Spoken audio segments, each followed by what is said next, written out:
Hello, my lovelies, and welcome back to Allotment of the Dead. So, it's an absolutely horrible day outside again. It's been like that for about the last 3 days or so. It's not been a good chance to really get outside in the allotment, but it has given me a bit of a chance to get inside the polytunnels and harvest some of the absolutely fabulous produce that I've got in there. The melons are well gone. They're actually decimated to the point where anything that I've actually got fruit on them now, I've harvested. I will basically do a bit in front of the camera and actually open those up so you can see what they look like. I'm not holding much hope for them, but the chilies this year have been absolutely fantastic for me, and I know a lot of people have had all sorts of issues with their chilies this year. Variety of different things happening, spider mites, all those sort of things happening.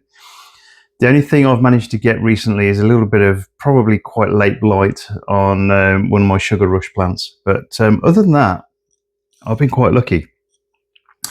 So I've been able to get down to that plot, get into the polytunnels and harvest, like I said, quite a few varieties of these chilies, and I've got loads of varieties still growing there. I think when I went down there the other day, there was absolutely hundreds. I wouldn't say hundreds. There's quite a few fruit of the scorpion chilies on one of the plants. So I'm going to plan on doing something with those at some point. The other thing I'm going to do this year, in that I haven't done over previous years, is save some of these seeds. Looking at the websites, the seeds are really quite expensive. So I think there's a lot of people who are actually cottoning on to how much people want to grow these things. So the prices are kind of quite large in some places, and I know they're limited in terms of what seeds are available in some of these particular pods. I mean, if you can imagine something like a cayenne type pepper, which generally has the seeds all the way along the length of the fruit, you're probably going to get quite a few seeds off those. But these Chinese varieties, like this one, Purple Death, Chinese varieties don't have a lot of seeds. Most of the seeds are up by the calyx here, and in terms of actual what you'd actually get out of those to potentially to be able to sell on is very, very few. So you can understand in some respects the limited kind of quantity of seeds that are available for you to kind of sell on to that the next year. That being said, I do have a lot of varieties. I do have a lot of chilies that are things I haven't grown other than this year. So there's a lot of new varieties for me. And the thing about chilies is that if you are going to save the seeds, you've kind of got to go into that next season with a little bit of an idea that the plants that you grow aren't going to be true. So if you're expecting something to actually grow, like this one I make, this is called a green slimer. So again, another really nice Chinese variety of chili, another habanero type, which is quite hot. It's going to be over 1 million Scovilles, probably this one. But these, if they're growing next to something that is similar, or sometimes even not too similar, they can crossbreed. So your seeds that are going to be in this might not be true. They might be a variety of different particular chilies that are in that area. The thing about chilies is they are wind pollinated, and that the movement of the plant will basically make the seeds, will make the pollen fall to the stamen, fall to the sepals, and you get that internal kind of breeding within a lot of the flowers. So a lot of these flowers will produce a chili, which is true. Some of them, if the bees have got in, or hoverflies or anything like that might potentially pollinate these plants, then chances are this particular next season you're not going to grow something like this. What you'll end up with is something that we've got a little bit like this. So this is something that I grew as a purple mamp, and this is kind of what you expect the purple mamp to look like. So there's absolutely really nice purple kind of coloured fruit. It's got a nice little kind of red tinge to the calyx there now, because it's kind of got to the end of the season, but they look completely different. It's the same species that I grew. In terms of actually people tasting this. So this, being a purple mamp, does taste hot, but you think probably it's going to have been mixed with something. So it's, unfortunately, it's not something I'm going to take seeds from this year, but I will take seeds from this in the hope that the next season we'll get something similar. So we'll see how that goes. But so during the course of growing all these things, I've managed to harvest quite a lot. So like I said, so this was the purple Slimer. This is a 7-pot Slimer. I think so called because it looks a little bit like the monster from, or the ghost from Ghostbusters. We've got Macapichu, these nice brown chilies. I've showed you the Purple Death, which has kind of got a purple tinge to it. It still probably needs to ripen a little bit more. This one's Purple Dream. It's a cross between a ghost chili and I can't remember what else. I think it's a Pink Tiger. So again, kind of a weird looking chili, but really quite lucky. Again, this is what the Dragon's Breath is supposed to look like. Gnarly. If you break the skin on these, you'll notice straight away you get that really nice intense heat. So this is the right variety of the Uchi Cream, which started off as a variegated chili, green, and it's got kind of a pale colour, pale green with a darker green stripe. So now it's ripened to this kind of orangey kind of colour. We do have some of the Mushroom Red. So again, so these are all coming nicely now down the plot. Got another nice habanero variety called Goronongs. Now I think this is 2 fused together.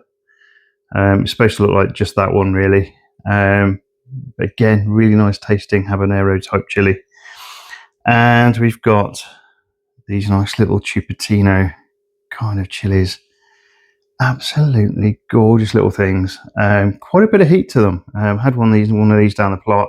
Quite a bit of seeds in that bulbous area here.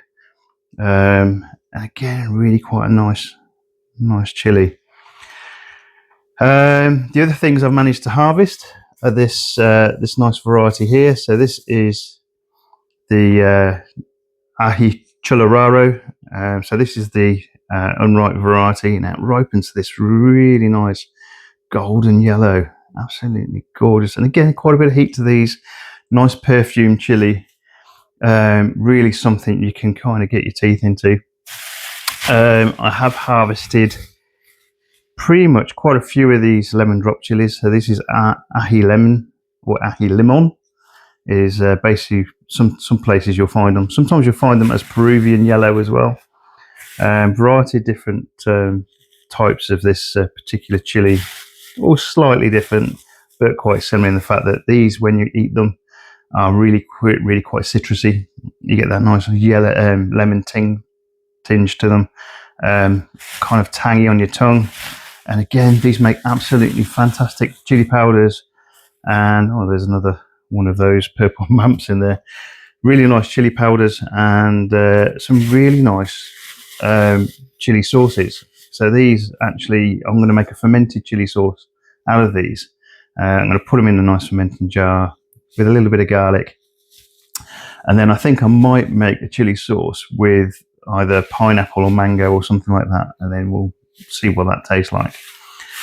The other thing I've harvested is, so these are all the ones that were on the decimated plant that was growing down the plot. So this was the Sugar Rush Red, and next door to it was this Sugar Rush Peach. So you got these nice peach kind of fruit on it.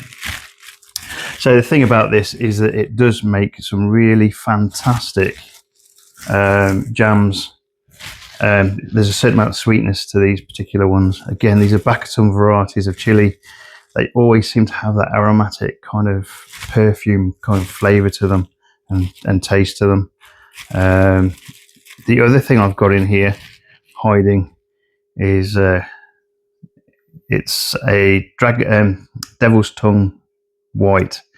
So it's looking quite yellow, but I wasn't holding much hope for that plant. I think if you saw my last video, you'd see that this particular chili hasn't done particularly well because of the ants that are growing underneath it. So we'll do something with those. Again, I think I might make a super hot chili jam other than what I'm going to make today. The other thing that we've got here is a variety of different cayenne peppers. So we've got some Chinese long peppers here, and we've also got some red flame. Again, an absolutely gorgeous, nice chili that's fantastic again for kind of dry powders. So anything like chili powders, cayenne chili powders, those sort of things. These make fantastic ones of those. So again, I might turn these into a fermented sauce. I might turn it into powder, but all you do with those in that case, all of these would end up going into a bag with tiny little holes in, I think like muslin bags or something like that. And then I'll hang them up probably for about, I don't know, 3 or 4 months. And then hopefully when you get back to them, you can make some really, really nice chili powders. And the other thing we've got is the long cayenne peppers. So we saw these at these were at Malvern. We went at the weekend. So the longest chili peppers generally are going to be something like this. So this is Jim's long cayenne. Joe's long cayenne. I always forget Joe and Jim. So it's Joe's long cayenne, and it's a really long variety of cayenne pepper. Absolutely gorgeous flavour to it. And again, they make some fantastic jams and powders, even sauces as well. But the longest chili in the world currently is 50.5 centimeters long. So this is probably getting on for about 25. So they always do kind of around this size every year. So next year I'm going to try and grow some really long chilies and see what they look like. You never know, I might end up going to Malvern and putting some things in myself. Okay, so that leaves me with let me just show you this quickly. So here's me thinking that I didn't grow any Bishop's Crown this year. I did. I managed to find one of the plants. I've got 2 plants down there growing next to my lemon drop chilies. So when I harvested the lemon drop chilies, I managed to find this particular plant. So we talked about Zabrange a while back. So Bishop's Crown and Ahi, not confusion, is Ahi. I can't remember the name of it. That's terrible. I'm sure it'll come back. But these two together make this absolutely gorgeous orange striped red chili called Zabrange. It's just gone from my head, that is. Ahi Confusion is a longer variety. Again, looks quite similar, same colour. This is... Nope, it's gone. I'll put it up on the screen because I'm sure I'll remember it later. But again, these 2 varieties, what we talked about earlier about peppers being promiscuous, this is what can happen from crossing these 2 chilies, and you'll get this absolutely fantastic looking thing. And the flavour again is really, really nice. So plenty you can do with all of these particular chilies. So what we're going to do today is I'm going to make a false purple mamp. I call it a false purple mamp because it's this variety here rather than this. So I had a load of these. These have done absolutely fantastically on the plant. So I've harvested probably about 300 grams worth of these particular chilies. And what I've done is I've put them with 300 grams of sweet peppers. So again, the sweet peppers are from the plot. So it's the type of things like leisure. I've added even one of the green mulatto chilies. So these sort of things.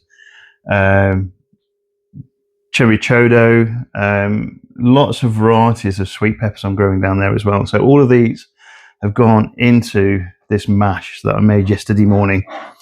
So it's got a little bit of cider vinegar in it, basically just so it would homogenize a little bit better. So we'll give it a good shake anyway before we actually use it in the jam. The other thing I've done with this is that when you're growing anything or when you're using anything that's really, really hot, chances are the thing that you make from it will be really, really hot as well. So one of the ways of toning these things down is, firstly, you can use a lot of sugar. So that sugar will take some of the heat away. You'll find a lot of your habanero jams and things that you make aren't as hot as the actual chili that things come from. The other thing you can do is, what I've done here is add a fruit. So a lot of your acidic fruit do really, really well in jams. You can make a really, really nice jam out of pineapple, even on its own. Pineapple, cinnamon in a jam, absolutely fantastic. The one thing you can do with your chilies is add fresh pineapple. So get yourself a nice pineapple. And what I've done is I've taken another one of these, a little bit slightly more ripe than this. And it's about 200 grams or so of pineapple.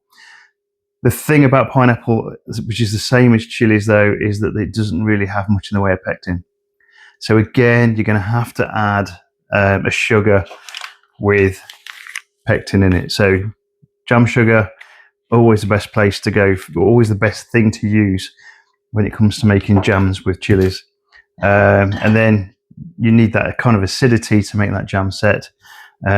So apple cider vinegar, again, is my first go-to. You can use white wine vinegars and things like that, and they still work. Cider vinegar for me has a little bit more of a depth of flavour, helps to bring the chilies out a bit better as well. So this is about 800 grams of fruit. So that's the chilies, the sweet peppers, and the pineapple. It's going to have around 3 kilograms of jam sugar in it. Hell of a lot of sugar. Sorry, excuse me. So a hell of a lot of sugar, but the resulting jam is fantastic. And then it's going to have about 1,500 milliliters of cider vinegar. So all of these will go in with this. So yeah, we'll make a start on making this jam. Again, really simple recipe.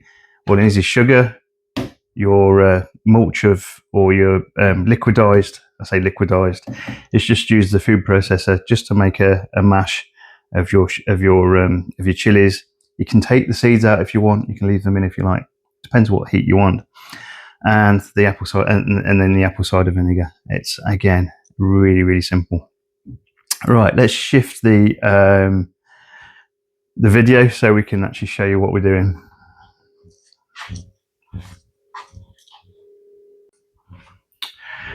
Okay, first thing you need to do is kind of what I've done already. So I've put some of the jars into the oven, gas mark 6, about 15 minutes or so, just to sterilize them. Okay, let's get the heat underneath the pan here. So again, quite a medium heatish. Okay, right, so the first thing we're going to add is cider vinegar.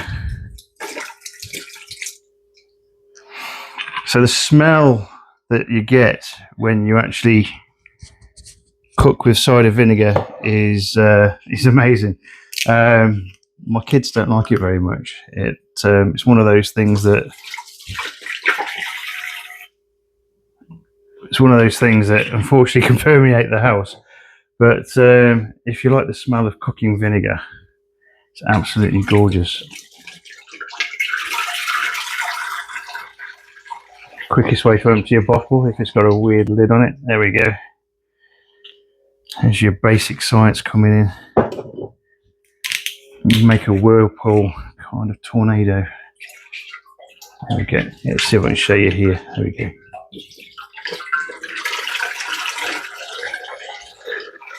That's quite cool. Right, so we've got the vinegar heating up. We can now add the sugar. Again, be really careful when you're working with any sugars. Sugar can get massively hot when it's cooking.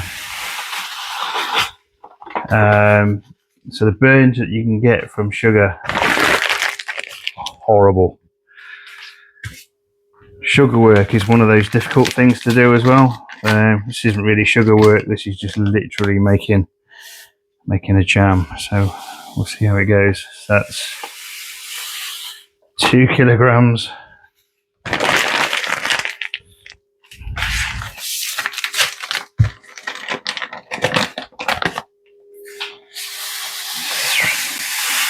3 kilograms of sugar.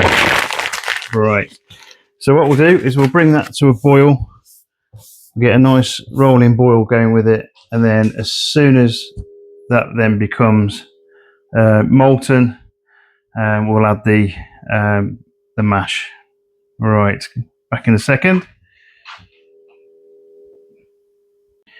Okay, so I haven't actually stirred the sugar solution we've got here. A little bit of scum on the top, but that's probably from the pectin from the jam. Nothing to worry about.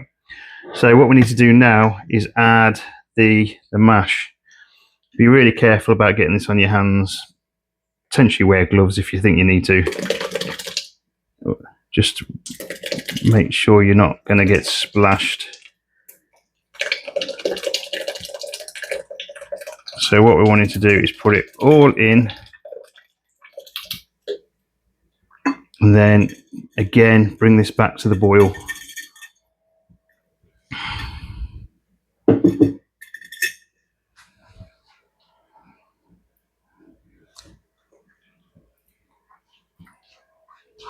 Oh, that is quite hot.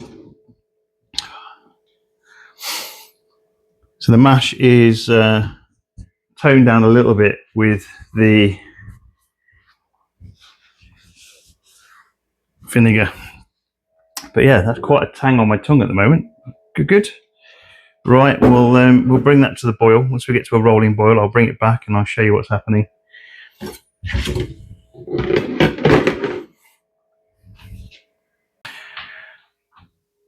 Okay, we've got what's considered, or what Nigella likes to call, a rollicking boil. So we've got bubbles going across the entire surface of the pan there.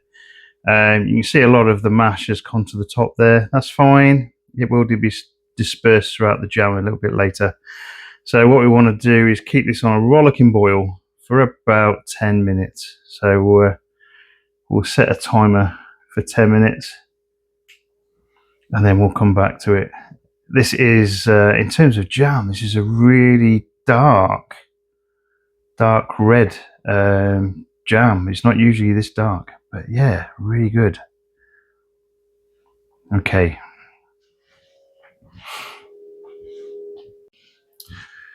Okay, so that's had a nice 10-15 minutes or so. What we'll do is we'll turn the heat off now. Now the recipe calls for this to cool for about 40 minutes. So we'll leave that to one side. I think my lovely wife will probably want to use the cooker, so we'll leave that to cool for a bit. As it cools, it should start getting a bit more kind of jelly-like. But again, it's got that deep red colour, really nice. Okay, we'll come back in about 40 minutes or so, and then we'll put those into jars.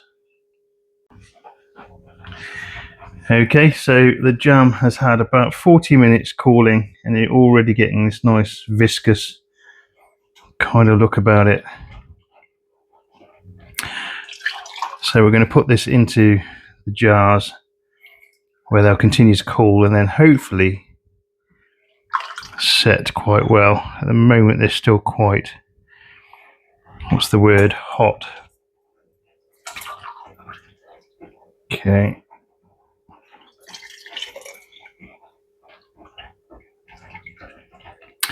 I've worked it out previously, it's about 4 ladles per large 500ml jar and 2 per 250ml jar. So we've got about 125ml ladle. Okay.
So we've got 1, 2, 3, 6 500ml and 2 250s.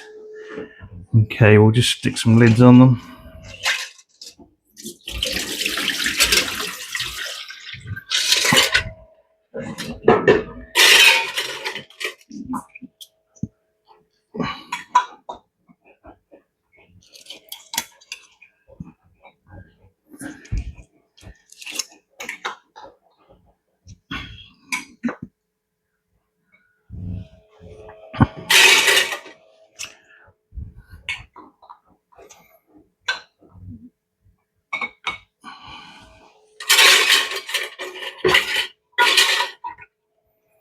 There's a nice little burn coming from these.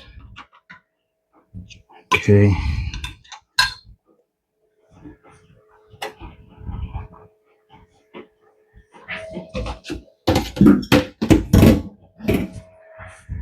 We'll just get one more. Okay. So this one here, I haven't given it the same wash as the rest, so I'm going to keep it separate, and then we'll use this first. This probably won't keep as well as the other ones.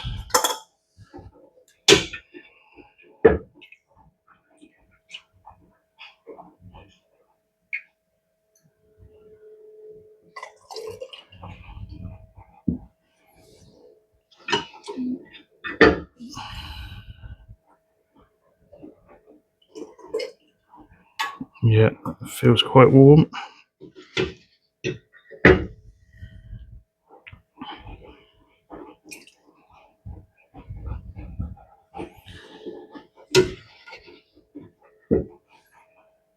Okay.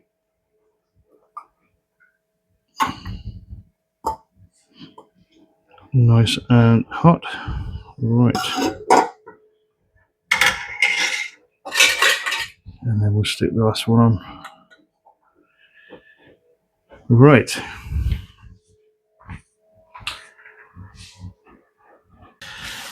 Okay, so that's another round of jam made up. I'll basically put the other metal parts of the lid on them in a minute, get them all nicely sealed properly. Really good thing about jam is it's really good, something you can give away at Christmas, something that is fantastic to eat, especially around Christmas with cheeses and that sort of thing. This one, Purple Mamp Pineapple Jam, it's got a bit of a kick to it. I've still got a little bit of heat around my mouth at the moment from just trying a little spoonful of this jam. But yeah, really good. Some of my, I guess, minions, I've got a couple of tasters at work that always jump on this jam, so hopefully they can let me know as to what they think. It's hotter than what I usually make because it uses that Purple Mamp chili, million, kind of 1.2 million Scovilles. So it is going to be hotter than kind of a normal cayenne type chili jam. Anyway, that's all for today. So we'll see you on the next video. So till then, all the best, guys. Take care. Bye-bye.